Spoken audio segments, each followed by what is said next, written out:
이렇게 시각화를 진행해야지 다음 데이터 로더에서 어떻게 내가 전처리를 할 수 있을지 생각을 하게 되는데요. 지금 몇 가지 조금 더 시각화를 진행을 하자면 일단 이렇게 draw image from condition에서 이렇게 이미지로 리턴을 받을 수가 있습니다. 그래서 이 이미지를 쉐이프를 확인하면 당연히 256 by 256의 데이터인 걸 확인할 수 있죠. 근데 제가 이게 그냥 이미지가 아니라 뎁스맵이라고 했죠. 뎁스맵은 그냥 이미지랑 뭐가 다르냐면 여기 있는 값들이 이 단순히 어떤 색상 값이 아니라 색깔이 여기가 밝고 어두운 게 아니고 이 픽셀 값 자체가 어떤 Z축으로 바라봤을 때 깊이감을 나타내는 값이기 때문에 3D로 변환을 했을 때 좀 유용한 이미지라고 볼 수 있습니다. 그렇기 때문에 그걸 한번 3D로 변환했을 때는 어떻게 보이는지 보자면 draw 3D라는 또 유틸스에 있는 함수가 있고요. 여기다 이미지를 넣어주시면 3차원 공간에서 어떤 식으로 보이는지 확인할 수 있습니다. 그리고 또 하나 이런 데이터를 볼 때 중요한 거는 데이터의 이 값들이 픽셀 값들이 어디에 분포되어 있는지를 보는 게 중요합니다. 그래서 draw distribution이라는 이 함수를 통해서 이 데이터 분포가 어떻게 되어 있는지를 확인을 해 보겠습니다.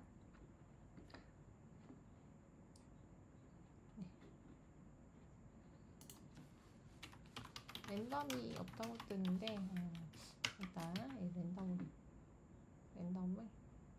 인풋 랜덤을 해주세요. 혹시 이런 우리가 뜬다면. 그래서 draw distribution을 하면은 여기 이렇게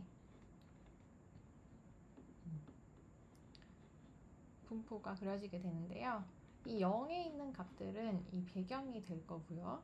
그 다음에 실제 이 카우드에 분포되어 있는 데이터는 여기에 몰려 있는 것을 볼 수 있습니다.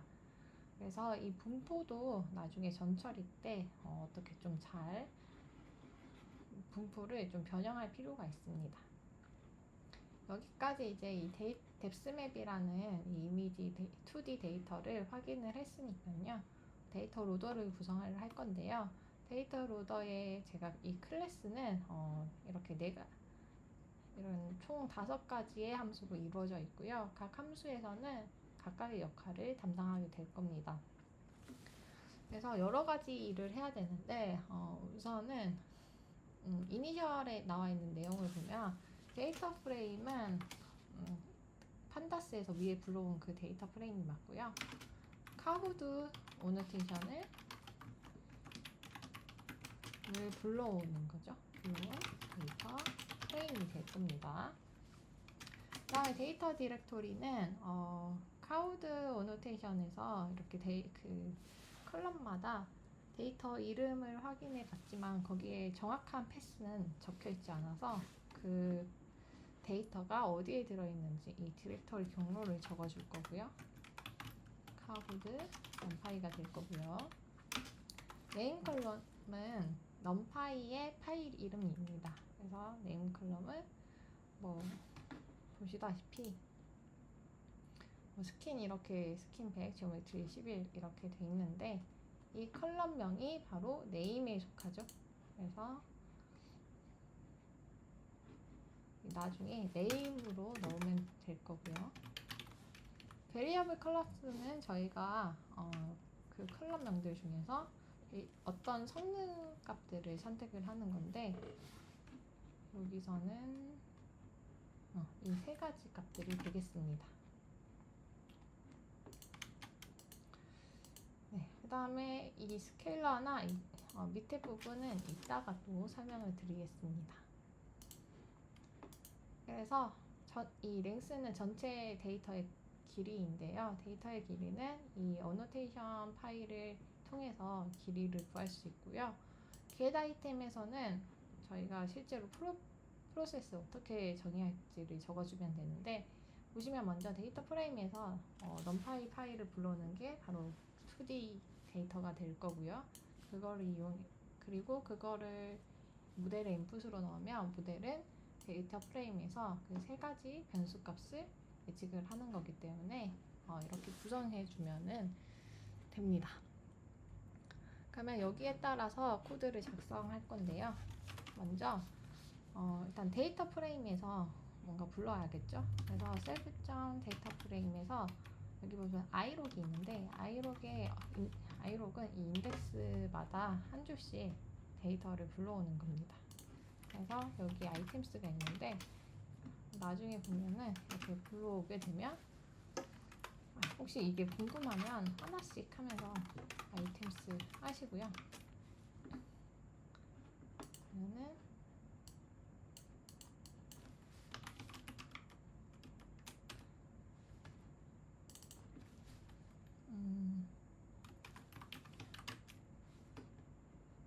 네.